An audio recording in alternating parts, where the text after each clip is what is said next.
Hallo zusammen, wir schauen uns heute den Naze Crank DR mal genauer an.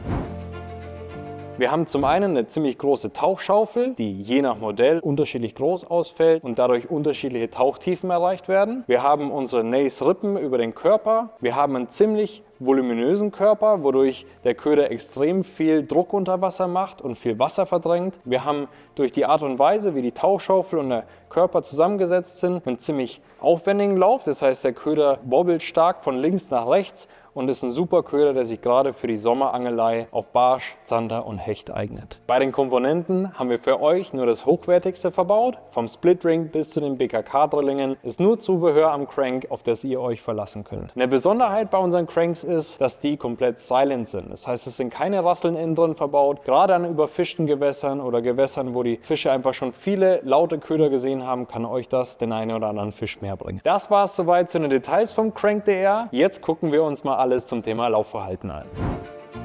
Kommen wir jetzt zum Thema Laufverhalten vom Crank DR. Der Crank ist ein schwimmender Wobbler, das heißt, wenn ich den auswerfe, dann wird er erstmal auf der Wasseroberfläche eben liegen bleiben und erst mit Einkurbeln, erst mit dem Zug wird der Köder nach unten gehen und dann Richtung Boden wandern. Wenn der Köder dann auf gewünschter Tiefe ist, ich wähle nämlich den Crank immer so aus, dass er auch auf der gewünschten Tiefe, wie jetzt mein Gewässerboden ist, läuft. Das heißt, wenn ich 3 Meter habe an Wassertiefe, dann möchte ich auch, dass der Crank so auf 3 Meter, eher 3,50 Meter läuft, sodass er auf jeden Fall Richtung Boden geht und immer wieder schön auf den Boden kommt.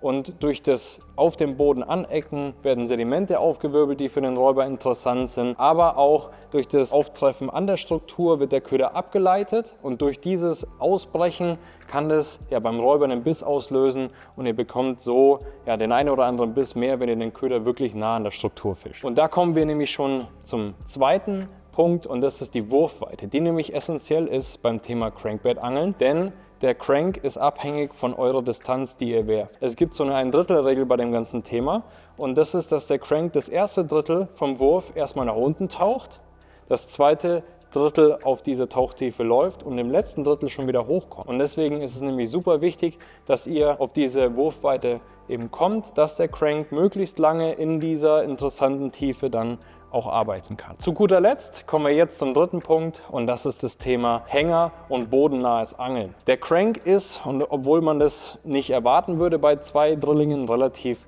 hängerfrei und das ist einfach aufgrund der großen Tauchschaufel, die ist eine Art Schutzschild. Der Crank geht nämlich nach unten und pockt immer so auf dieser Struktur und durch dieses Aufpocken bleiben die Drillinge weg. Selbst wenn er über solche Steine läuft, mal härter dran kommt, lenkt die so ab und der Crank läuft hängerfrei drüber. Dadurch habt ihr die Möglichkeit, an Hindernissen wie Steinen, Wurzeln, Bäumen eben super effektiv fischen zu können und den einen oder anderen Räuber dort triggern zu können. Wenn der Crank doch mal irgendwo hängen bleibt, ist es einfach wichtig, nicht weiterzuziehen. Er steckt nämlich unten fest. Jetzt ist das Wichtigste, dass ihr einfach ein bisschen Schnur gebt, sodass der Köder so nach oben steigen kann. Das macht er komplett von selber, weil er selbst schwimmend ist. Und dann könnt ihr den Crank wieder einholen und konstant weiterfischen. Ja, das war's soweit zum Crank DR. Ich hoffe, ihr habt ein bisschen was mitnehmen können. Euch hat die kleine Demonstration des Laufverhaltens gefallen. Wenn ihr irgendwelche Fragen habt, schreibt es unten gerne in die Kommentare, da gehen wir drauf ein. Ich wünsche euch ganz viel Erfolg mit dem Crank DR am Wasser. Petri, wir sehen uns beim nächsten Mal wieder.